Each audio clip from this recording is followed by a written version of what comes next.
Assalamualaikum warahmatullahi wabarakatuh. Hari ini kita akan melanjutkan materi sebelumnya, yaitu tentang konsep dasar manajemen keuangan pendidikan. Kita lanjutkan materinya, yaitu komponen strategis dalam pembiayaan pendidikan. Biaya pendidikan itu merupakan komponen penting dalam lembaga pendidikan. Contohnya sekolah, baik sekolah yang dimiliki oleh pemerintah atau sekolah yang dikelola oleh masyarakat, atau disebut dengan sekolah swasta, baik yang berdiri sendiri maupun yang bernaung di bawah yayasan. Biaya-biaya pendidikan yang berputar dan dipergunakan harus terkelola dan tercatat dengan baik, sehingga biaya pendidikan tersebut dapat mengefisiensikan dan mengefektivitaskan proses pembelajaran di sekolah dan berbagai program yang ada di sekolah. Pembiayaan pendidikan yang terorganisir dengan baik akan dapat mengoptimalkan layanan pendidikan kepada para konsumennya, baik konsumen yang internal seperti guru, siswa, staf, ataupun para karyawan yang terlibat, dan konsumen eksternal yaitu seperti masyarakat, orang tua, dan pemerintah. Namun apabila sebaliknya, yaitu ketika pengelolaan pembiayaan pendidikan tidak diorganisir secara baik, maka seluruh layanan pendidikan tidak dapat berjalan secara optimal, sehingga tujuan serta target yang sudah ditetapkan tidak bisa terwujud, maka tidak akan menghasilkan mutu pendidikan yang sesuai dengan target.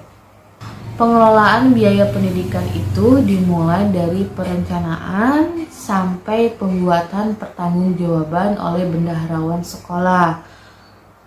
Dalam konteks manajemen biaya pendidikan juga harus memiliki pendekatan sistem yang dikenal dengan Planning, Programming, Budgeting System atau PPPBS, yang pada awal tahun 1980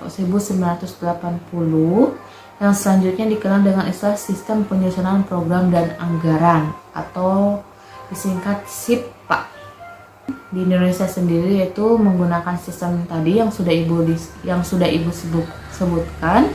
Perencanaan anggaran pendidikan di Indonesia sendiri sudah menganut sistem SIPA yang tadi Ibu sebutkan, yaitu sistem perencanaan, penyusunan program, dan anggaran. Sementara pelaksanaan anggaran pendidikan, mekanismenya sekolah negeri mengalami perubahan seiring dengan pelaksanaan.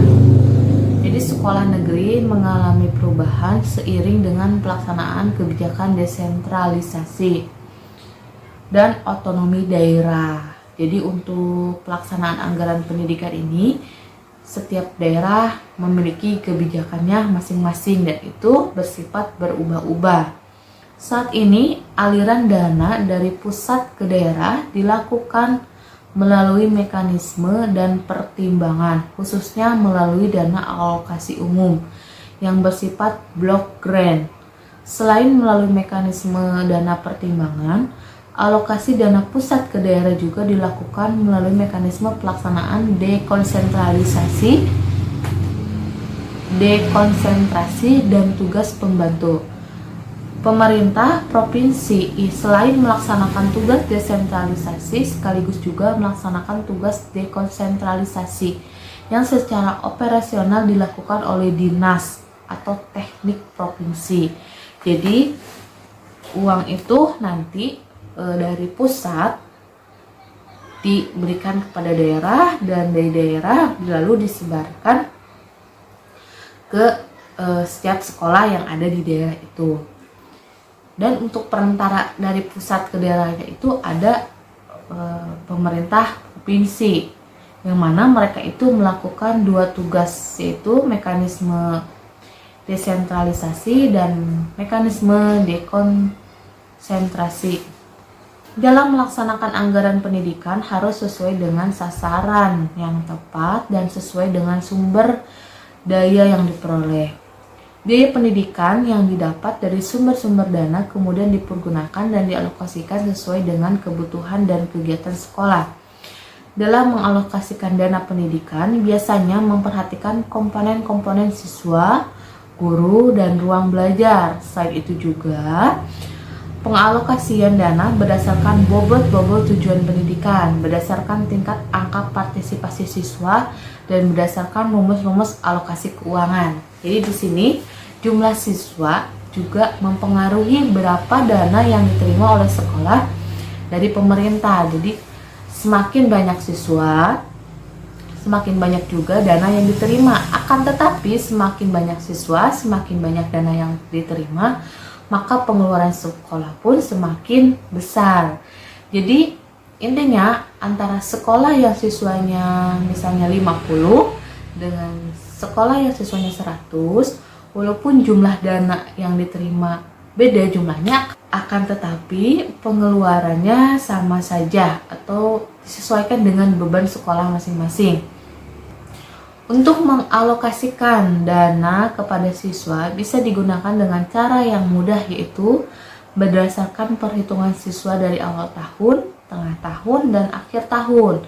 Sedangkan pengalokasian dana bagi para guru perlu memperhatikan karakteristik dari tiap-tiap guru. Karena guru yang ada itu bermacam-macam berdasarkan latar belakang pendidikannya, latar belakang keahliannya, baik guru kelas maupun guru mata pelajaran, menurut tempat tugas di kota atau di desa.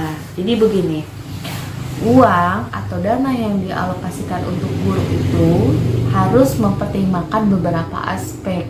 Contohnya misalkan guru itu pendidikannya apa, S1 atau S2 atau S3. Nanti ada honorarium yang khusus untuk membahas itu, yaitu mengenai tentang tunjangan guru. Berapa poin yang didapatkan untuk guru yang lulusan S1, berapa poin untuk lulusan S2, dan berapa poin untuk lulusan S3. Dan guru yang mengajar pelajarannya lebih banyak, tentu lebih banyak honornya dengan guru jam pelajarannya yang tidak lebih banyak, seperti itu. Dan honor setiap guru juga berbeda. Ini dipengaruhi oleh tempat guru tersebut mengajar, di desa atau di kota, dan itu sangat berpengaruh. Yang terakhir, pembahasan mengenai faktor-faktor yang mempengaruhi biaya pendidikan dan peranannya dalam manajemen pendidikan. Secara garis besar, biaya pendidikan itu dipengaruhi oleh dua faktor, yaitu ada faktor eksternal dan faktor internal.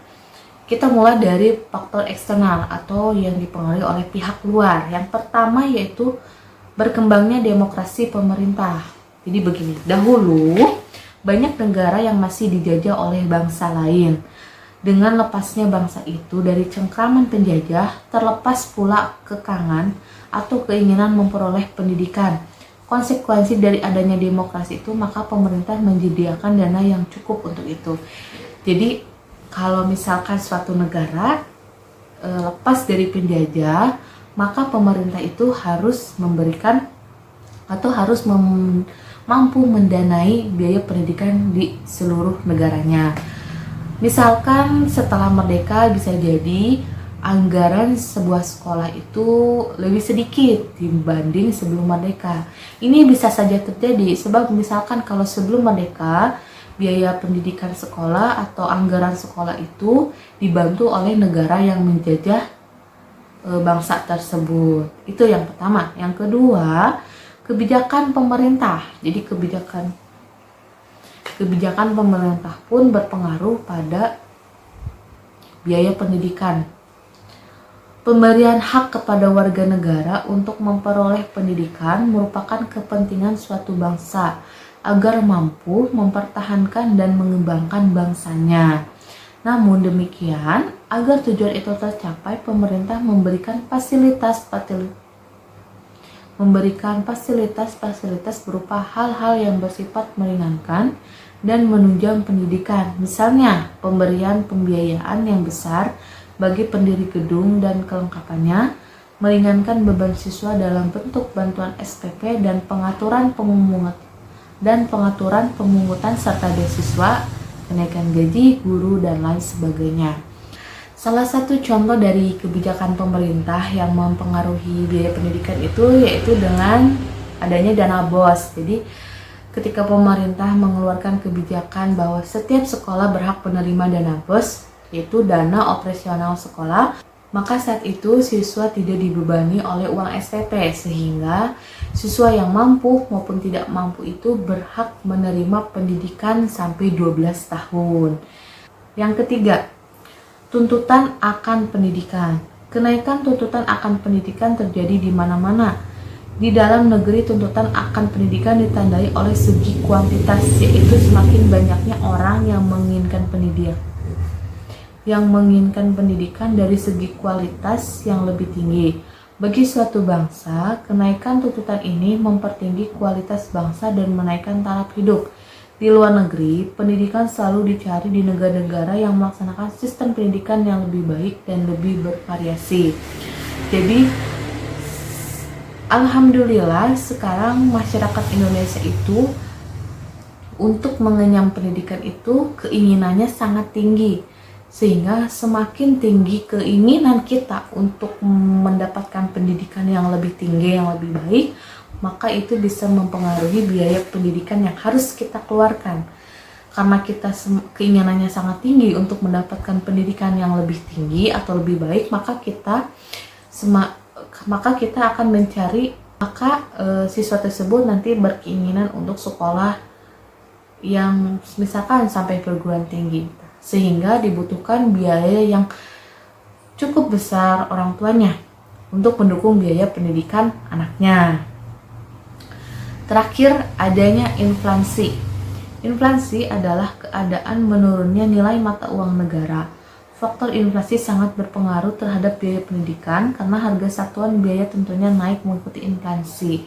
Jadi ketika dolar naik, maka rupiah ikut ketika dolar naik, maka harga barang-barang pun ikut naik.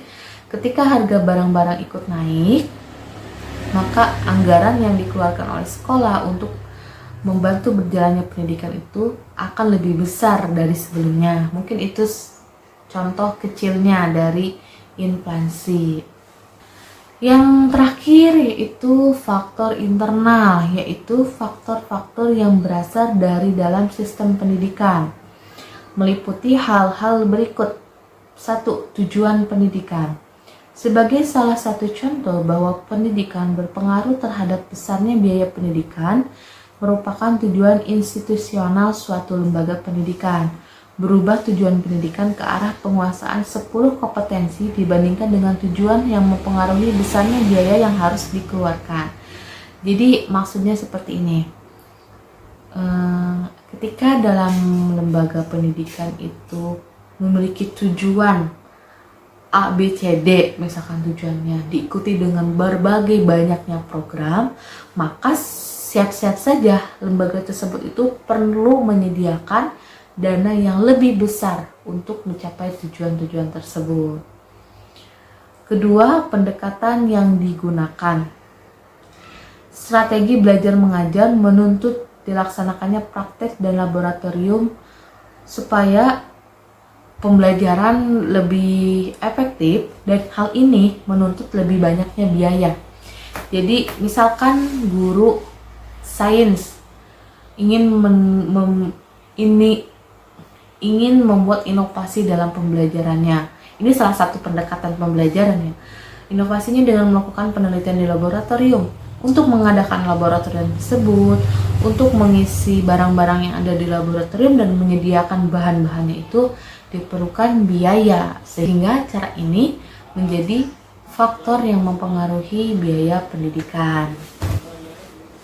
Yang ketiga yaitu materi yang disajikan. Maksudnya apa? Seperti ini.